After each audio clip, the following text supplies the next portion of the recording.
Bonjour mes bien-aimés, chers frères et sœurs dans le Seigneur. Nous nous retrouvons encore par la grâce de Dieu en ce jour pour nos études bibliques sur le thème de la sanctification. Nous allons pouvoir passer à la dernière étude sur ce sujet et j'aimerais déjà vous souhaiter la bénédiction du Seigneur, que sa paix et sa grâce remplissent vos cœurs.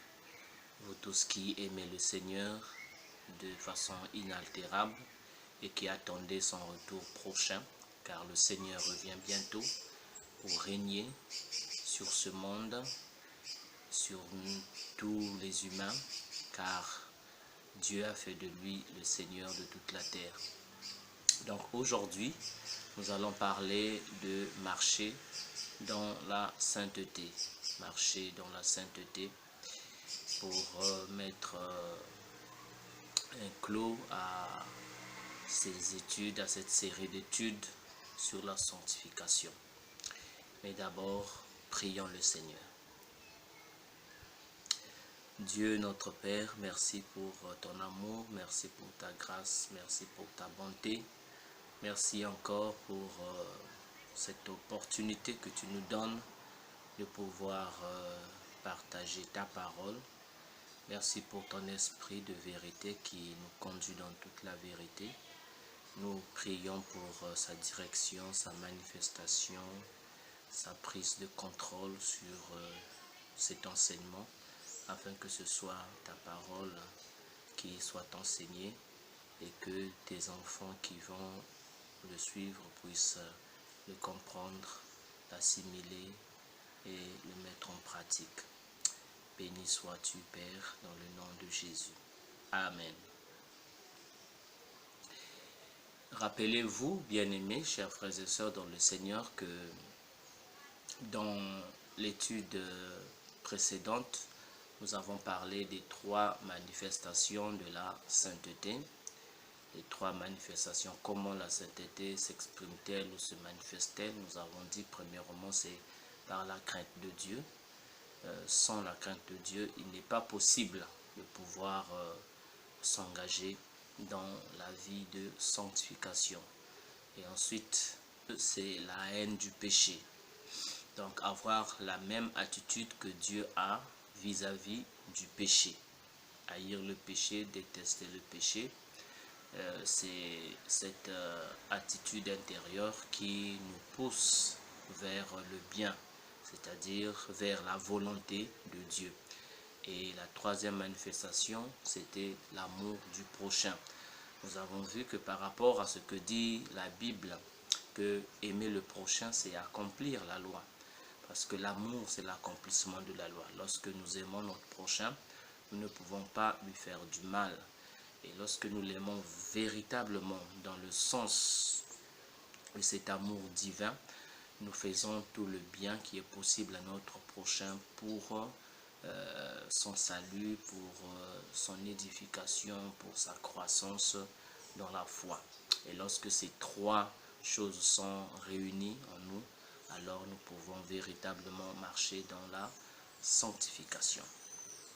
Alors, nous devons savoir que la sainteté commence dans le cœur.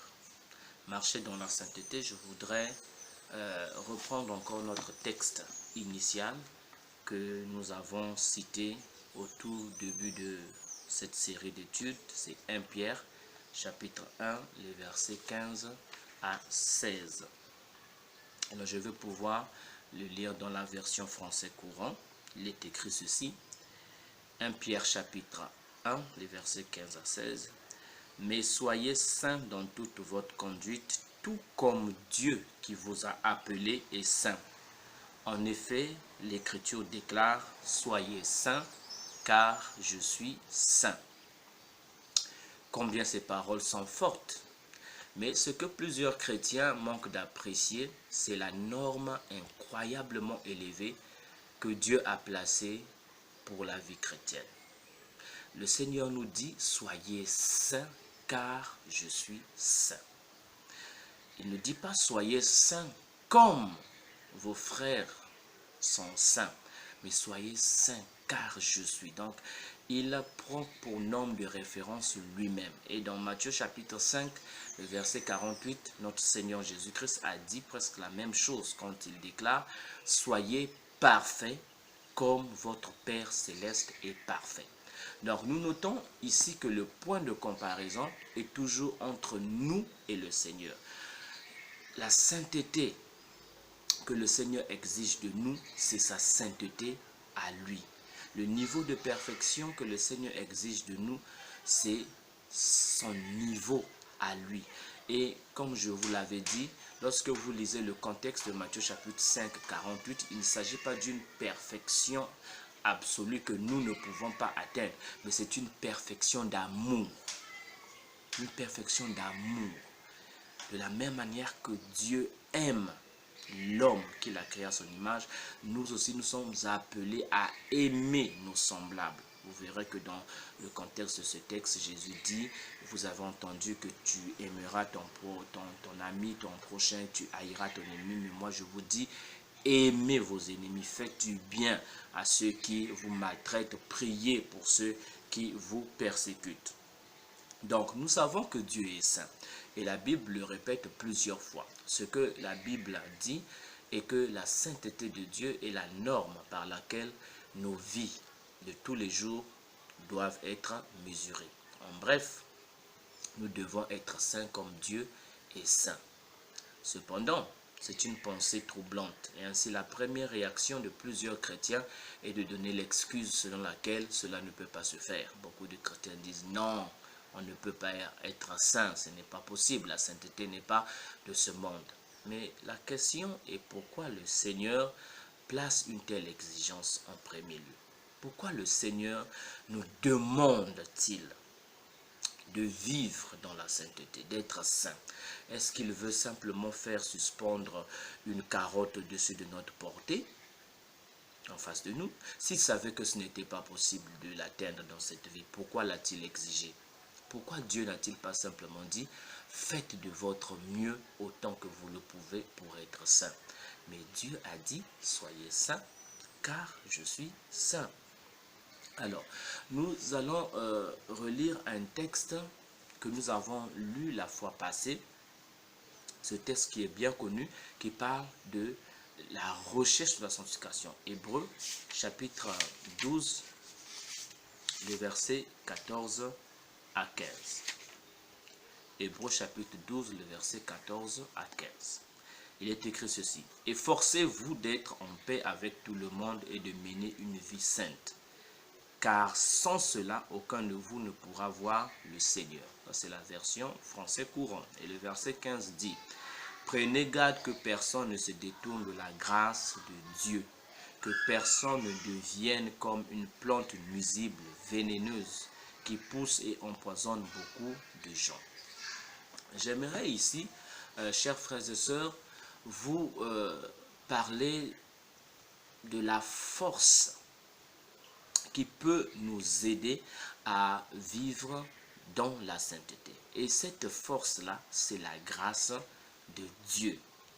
Voyez au verset 14, il est dit « Recherchez la paix et la sanctification sans laquelle nul ne verra le Seigneur. » Et aussitôt au verset 15, on nous dit que personne ne se prive de la grâce de Dieu.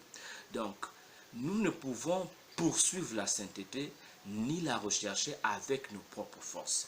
Mais c'est par le moyen de la grâce de Dieu. Donc, rechercher la sanctification signifie en fait avancer dans la même direction que Dieu. Cela signifie marcher dans la direction de la grâce divine. Il y a souvent la faute que certains chrétiens commettent, c'est de tomber dans le légalisme, c'est-à-dire de chercher à accomplir la loi de Dieu par leurs propres efforts. Mais c'est le mauvais chemin. Même sous l'ancienne alliance de la loi, les gens n'ont pas pu vivre à la hauteur des exigences de la sainteté divine. Mais devinez quoi, lorsque Jésus est venu, il n'a pas facilité les choses, il n'a pas abaissé ou rabaissé la norme de la sainteté. Au contraire, il a un peu plus élevé.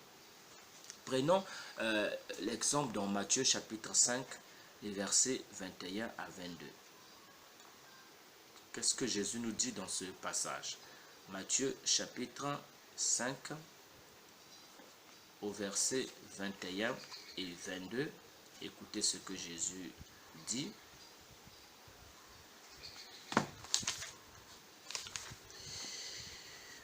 Voilà ce qui est écrit. Vous avez entendu qu'il a été dit à nos ancêtres, tu ne commettras pas de meurtre.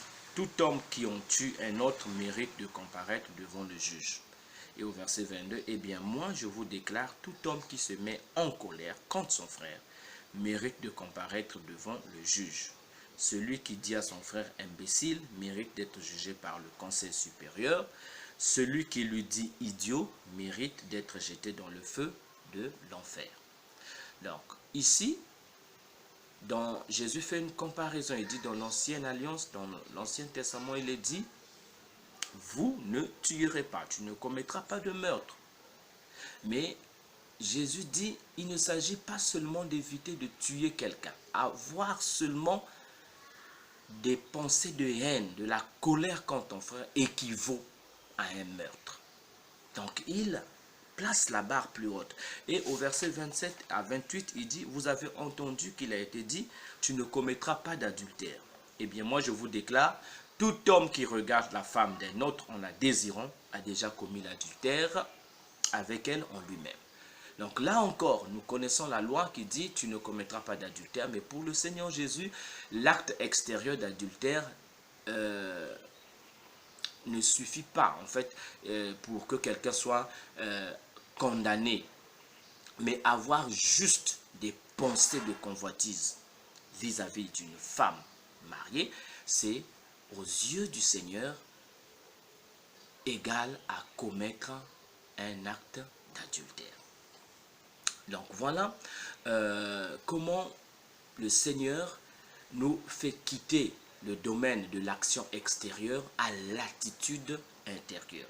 C'est pourquoi en fait nous devons faire attention à notre cœur, à ce qui est dans notre cœur, parce que le cœur c'est le point de départ de la sainteté.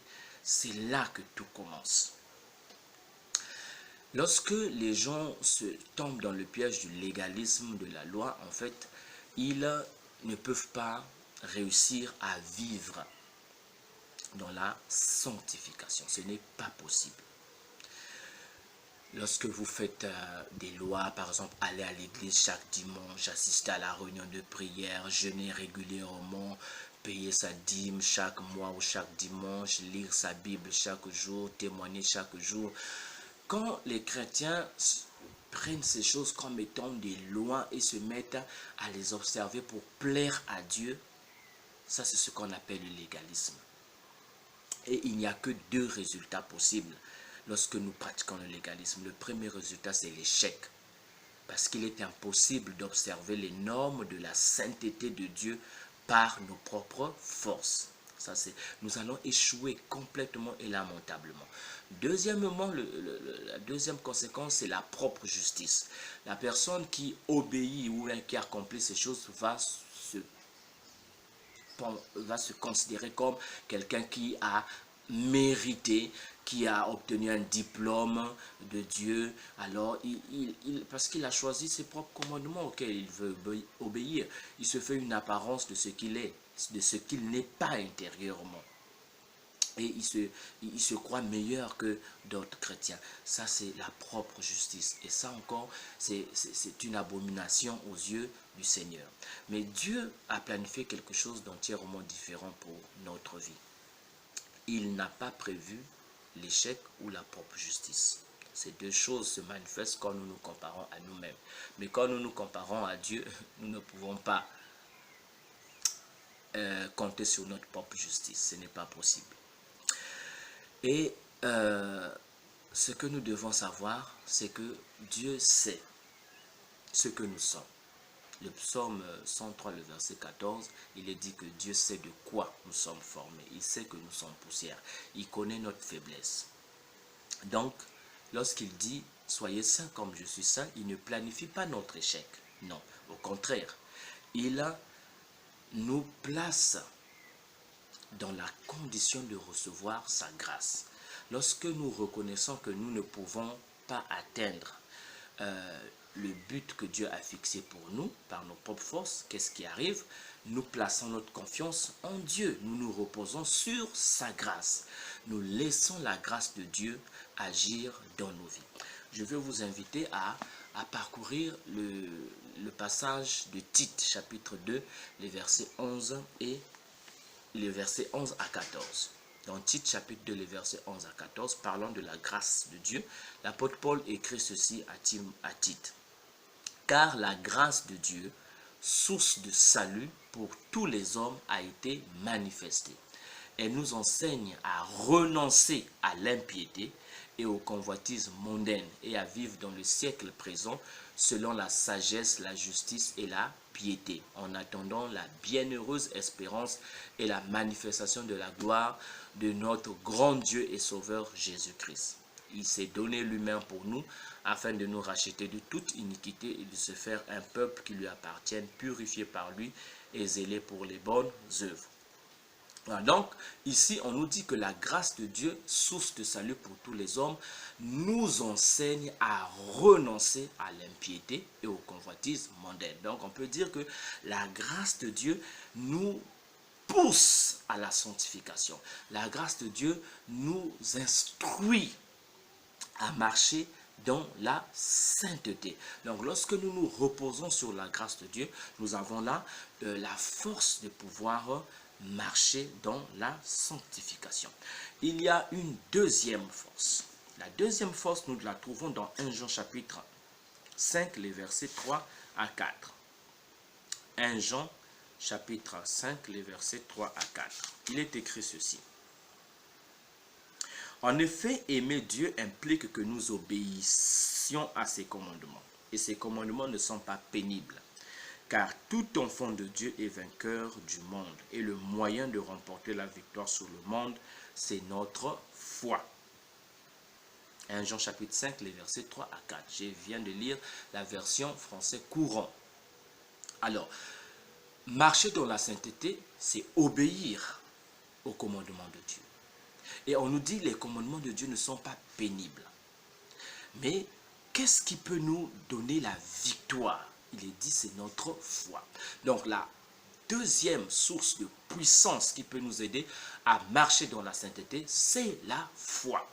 La foi non pas en nous-mêmes, mais la foi en Jésus-Christ. Croire en Christ, nous reposer sur sa puissance, c'est là le chemin vers une vie de sanctification. Lorsque je me repose en Christ, lorsque je crois que le Seigneur Jésus est capable de me transformer, de m'aider à marcher dans la sanctification, cette foi produit en moi la capacité de vivre conformément aux exigences de la sainteté divine. Donc, ma foi m'aide à faire ce qui est bien aux yeux de Dieu. Voilà. La troisième source de puissance, c'est le fait de demeurer en Christ, de rester attaché à Jésus notre Seigneur. Et cette vérité est enseignée par l'apôtre Jean, dans son évangile, au chapitre 15, Jean chapitre 15, les versets 1 à 8. Je vais pouvoir lire ce passage. Jésus dit ceci, « Je suis la vraie vigne et mon Père est le vigneron. Il enlève tout rameau qui, uni à moi, ne porte pas de fruits. Mais il taille, il purifie chaque rameau qui porte des fruits pour qu'il en porte encore plus. L'enseignement que je vous ai donné vous a déjà rendu pur. Demeurez unis à moi comme je suis uni à vous. Un rameau ne peut pas porter de fruits par lui-même sans être uni à la vigne. De même, vous ne pouvez pas porter de fruits si vous ne demeurez pas unis à moi. » Jésus le dit, nous ne pouvons pas porter de fruits si nous ne demeurons pas unis à lui. Le verset 5, je suis la vigne, vous êtes les rameaux. Celui qui demeure uni à moi et à qui je suis uni porte beaucoup de fruits, car vous ne pouvez rien sans moi. Vous ne pouvez rien faire sans moi. Celui qui ne demeure pas uni à moi est jeté dehors comme un rameau et il sèche. Les rameaux secs, on les ramasse, on les jette au feu et ils brûlent. Si vous demeurez unis à moi et que mes paroles demeurent en vous, demandez ce que vous voulez et vous le recevrez. Et le verset 8, voici comment la gloire de mon Père se manifeste, quand vous portez beaucoup de fruits et que vous montrez ainsi mes disciples. Quand vous portez beaucoup de fruits et que vous vous montrez ainsi mes disciples. Donc nous voyons ici que le fait de demeurer unis à Christ, laisser la vie de Christ se manifester en nous, et cette force qui nous aide à marcher dans la sanctification. Alors, je voudrais également vous ramener vers les promesses divines, les promesses de Dieu. Parce que la promesse de Dieu, c'est notre espérance, c'est notre atout, c'est notre force. Qu'est-ce que Dieu a dit dans sa parole comme promesse par rapport à la sanctification? Je vais prendre le texte de 1 Thessaloniciens chapitre 5, les versets 23 à 24. 1 Thessaloniciens chapitre 5, versets 23 à 24. Il est écrit ceci. Que le Dieu de paix vous sanctifie lui-même, tout entier, et que tout votre être, l'esprit, l'âme et le corps soient conservés irrépréhensibles lors de l'avènement de notre Seigneur Jésus-Christ. Que le Dieu de paix vous sanctifie lui-même tout entier. Et le verset 24, il est dit, celui qui vous a appelé est fidèle et c'est lui qui le fera. Donc la promesse de Dieu, c'est que c'est Dieu lui-même qui nous sanctifiera. C'est Dieu lui-même qui nous rendra saints. Donc nous voyons ici que la promesse de Dieu, elle est certaine parce que Dieu est fidèle. Dieu ne peut pas échouer dans son plan. Son plan pour toi, pour moi, pour chacun de ses enfants est que nous puissions vivre, marcher dans la sanctification. Et c'est Dieu qui le fera. L'apôtre Paul, plus tard dans son épître aux Philippiens au chapitre 2, le verset 13, il dit « Car c'est Dieu qui produit en vous le vouloir et le faire selon son bon plaisir. » Donc là encore, nous voyons que Dieu se met à notre disposition pour nous aider à vivre dans la sanctification. Mon frère et ma soeur, tu n'as pas à compter sur tes propres efforts, mais tu dois compter sur la puissance de Dieu. C'est Dieu qui met en toi et le désir et la capacité d'agir. Mais tu dois collaborer, tu dois t'associer à Dieu, tu dois accepter cette volonté de Dieu et tu dois accepter de te soumettre à l'action de Dieu dans ta vie. Donc Dieu est fidèle, c'est lui qui nous aidera à marcher dans la sanctification. Donc voilà les trois forces que je veux tenir à vous partager et la promesse. Donc les trois forces, c'est la grâce de Dieu, la foi en notre Seigneur Jésus-Christ et l'attachement à Christ. Le fait d'être complètement attaché, uni et dépendant de Jésus, de se nourrir de sa vie, de se laisser conduire par son esprit.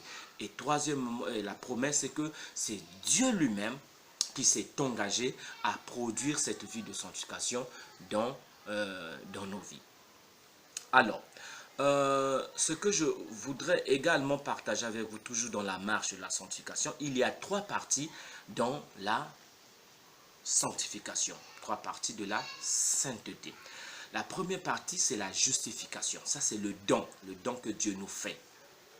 Nous recevons la justice du Seigneur Jésus-Christ par le moyen de la foi en ce que Jésus a accompli à la croix. Lorsque Jésus est mort à la croix, par son œuvre, nous avons été rendus justes, nous avons été justifiés. La justification ne peut pas être gagnée, nous ne pouvons pas la mériter, c'est une œuvre, c'est un don, c'est un cadeau gratuit que Dieu nous a fait par le moyen de la mort de son Fils Jésus-Christ. Lorsque nous croyons, donc quand tu crois, Dieu te justifie. Deuxièmement, c'est l'intégrité. L'intégrité, c'est le résultat de marcher dans la justice, dans la justification. Une fois que tu te mets à marcher en obéissant à la loi de Dieu, au commandement de Dieu, tu vis une vie intègre comme Noé, Job, David et bien d'autres. Tu es intègre quand tu accomplis la volonté de Dieu. Et ensuite, le troisième aspect ou la troisième partie, c'est le fait d'être irrépréhensible, sans faute, sans reproche. Et ça, c'est le but que Dieu vise en nous conformant, en nous transformant à la ressemblance de son Fils Jésus-Christ, comme Romains chapitre 8, le verset 29 le dit. Donc le but de Dieu, c'est de faire de nous des gens, des enfants irrépréhensibles, sans faute, sans reproche. Mais tout commence par la justification qui est le don, l'intégrité qui est notre marche, et ensuite nous atteindrons le caractère irrépréhensible qui est le but que Dieu vise dans nos vies. Nous devons faire attention à deux choses dans notre marche de la sanctification. Ces deux choses sont les motivations et les attitudes. Et comme je vous l'ai dit, c'est toujours dans le cœur, parce que les motivations viennent du cœur. Les attitudes aussi prennent naissance dans nos cœurs. Dieu cherche à produire en nous le fruit de sa présence. Quand Dieu vient habiter en nous, il veut que sa vie se manifeste, que les gens voient la manifestation de sa présence dans notre vie. C'est pourquoi il vient habiter en nous. Si Dieu n'était pas en nous, il nous serait quasiment impossible de pouvoir manifester sa présence, sa nature, donc sa sainteté. Mais il y a des petits renards, c'est-à-dire il y a des motivations et des attitudes impures qui peuvent abîmer le fruit de la présence de Dieu dans notre vie. C'est vrai que lorsque nous avons cru en Jésus, c'est un fait. Dieu est venu s'établir en nous. Il a fait de nous son temple. Mais le fruit de sa présence peut être gâché par des motivations et des attitudes impures. Et quelles sont ces motivations et attitudes impures? L'apôtre Pierre, dans sa première épître, 1 Pierre chapitre 2, au verset 1, cite 5 de ces motivations et attitudes impures. 1 Pierre chapitre 2, le verset 1. Je lis dans la version Louis II, excusez-moi, la version français courant. Il est dit: rejetez donc toute forme de méchanceté, tout mensonge, ainsi que l'hypocrisie, la jalousie et les médisances. Dans la version française, Louis II, il est dit: rejetons donc toute méchanceté et toute ruse, la dissimulation, l'envie et toute médisance. Donc voilà les 5 motivations et attitudes impures qui peuvent détruire le fruit de la présence de Dieu dans notre vie. C'est la méchanceté, le mensonge, l'hypocrisie, la jalousie, les médisances. Nous devons les bannir de notre vie. Dieu s'est occupé de ces choses lorsque il a donné sa vie, la vie de son Fils à la croix pour nous. Notre vieil homme a été crucifié. Donc, en tant qu'enfant de Dieu, nous ne devons plus accepter que la méchanceté, la ruse, l'hypocrisie, l'envie, la jalousie ou la médisance puissent régner en nous. Que devons-nous faire? 2 Timothée chapitre 2, le verset 22 nous donne la solution. L'apôtre Paul dit: fuis les passions de la jeunesse et recherche la justice, la foi, l'amour, la paix avec ceux qui invoquent le Seigneur d'un cœur pur. Donc nous devons fuir toutes ces attitudes, toutes ces motivations impures pour tendre, pour aller vers ce qui est agréable à Dieu, c'est-à-dire la justice, la droiture, la foi, l'amour, la paix, et ensemble avec ceux qui invoquent le Seigneur d'un cœur pur. Donc, vous devez vous considérer comme des gens qui sont morts par rapport au péché, comme l'on le dit, Romains chapitre 6, 11. Nous sommes morts au péché. Notre vieil homme a été crucifié pour que nous ne soyons plus esclaves du péché. Et dans Romains chapitre 6, le verset 13, il nous est dit: donnez-vous vous-même à Dieu, de mort que vous étiez comme vivant pour Dieu. Donc, nous devons nous consacrer continuellement à Dieu, nous donner, soumettre nos membres à Dieu pour accomplir la volonté de Dieu. Donc, en fait, ici, le secret, c'est quoi, mes frères et sœurs? Chaque jour, lorsque tu te réveilles, ta journée doit commencer par une sainte consécration de tout ton être à Dieu.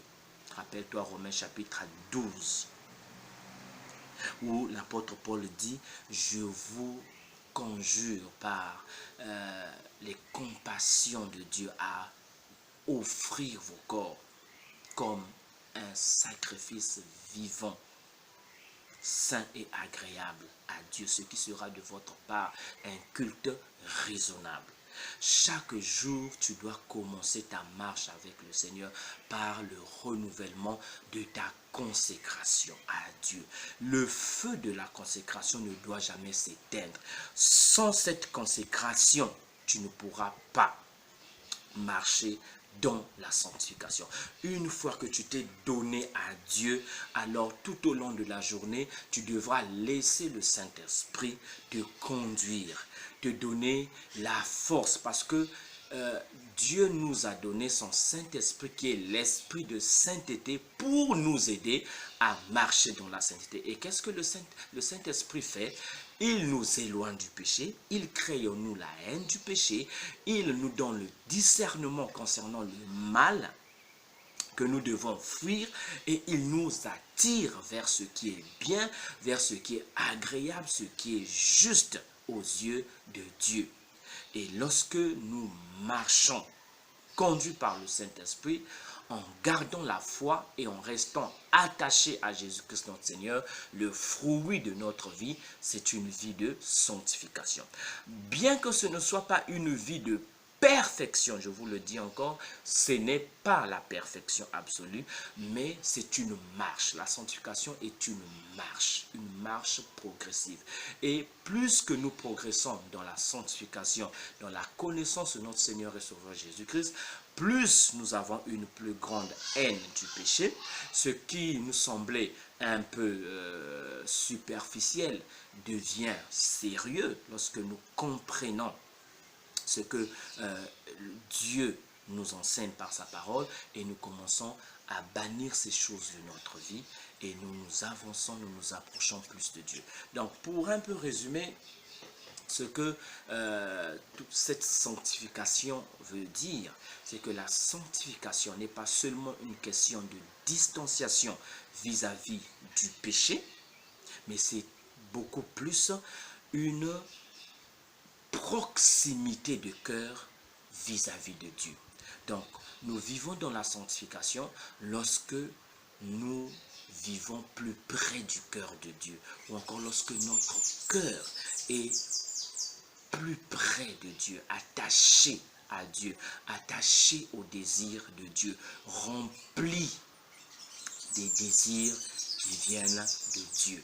Donc, marcher dans la sainteté, mes chers frères et sœurs, c'est compter sur la grâce de Dieu, c'est marcher par la foi, c'est rester unis à Christ notre Seigneur, c'est compter sur la puissance et la fidélité de Dieu pour produire en nous cette vie de sanctification. Et pour terminer, j'aimerais juste vous rappeler la grande promesse qui se trouve dans Jude, le verset 24, je vais le lire dans les deux versions, la version Louis II et la version français courant. La version Louis II dit ceci: à celui qui peut vous préserver de toute chute et vous faire paraître devant sa gloire irrépréhensible et dans l'allégresse. Qui peut vous préserver de toute chute? Eh bien, c'est Dieu, le Père, le Fils et le Saint-Esprit. Il est la seule personne qui peut, Dieu seul peut vous préserver, peut nous préserver de toute chute et nous faire paraître au jour du Seigneur devant sa gloire irrépréhensible, sans faute et dans l'allégresse. Et dans Jude, et dans la version français courant, il est dit: à celui qui peut vous garder de toute chute et vous faire paraître sans défaut et plein de joie en sa glorieuse présence. Sans défaut. Dieu est en train de travailler en nous pour nous faire paraître devant lui sans défaut, irrépréhensible. C'est cela son but, c'est cela sa volonté pour nous. Alors mes bien-aimés, faisons confiance à Dieu, saisissons la grâce de Dieu, reposons-nous sur la fidélité de Dieu, restons attachés à Jésus, laissons le Saint-Esprit nous conduire et produire le fruit de la sainteté en nous qui est la vie de Jésus, et nous verrons par notre collaboration, ce n'est pas une vie de passivité, nous devons collaborer avec l'Esprit, nous devons collaborer avec Dieu, nous devons collaborer avec le Christ, et nous verrons cette sanctification se manifester dans notre vie de chaque jour. Que le Seigneur vous aide, et je souhaite que ces paroles, par la puissance du Saint-Esprit, nous aident vraiment à marcher dans la sanctification conformément à l'appel que nous avons reçu du Seigneur, notre Dieu, qui est saint et qui nous appelle tous à le suivre. Seigneur, merci de ce que tu ne nous appelles pas à suivre un idéal chimérique. Tu es le Dieu de vérité et tu es fidèle. Ce que tu as promis, tu l'accompliras parce que tu es fidèle. Tu ne peux te régner toi-même. Seigneur, je te prie pour ton peuple qui lutte pour vivre d'une manière qui te soit agréable. Que par ces paroles, tu leur révèles encore que la sanctification est une bénédiction, est une glorieuse possibilité, parce que ce n'est pas une affaire qui relève de nos forces, mais c'est ton œuvre que toi, tu as décidé de réaliser dans nos vies. Alors Seigneur, aide-nous à collaborer avec toi. Aide-nous à marcher dans la même direction que toi, la direction de la grâce, à compter sur toi, à garder la foi, à rester attaché à Christ. Merci parce que nous sommes en marche, et dans cette marche, nous ne sommes pas seuls. Tu es avec nous pour nous transformer de gloire en gloire par ton Saint-Esprit et pour nous faire paraître en ta présence irrépréhensible, sans faute, sans défaut. Béni sois-tu pour cette merveilleuse espérance que tu nous donnes. Par Jésus-Christ notre Seigneur. Amen. Eh bien, merci de m'avoir suivi. J'espère que nous nous retrouverons prochainement par la grâce de Dieu pour un nouveau sujet d'étude biblique. Que Dieu vous bénisse. À bientôt.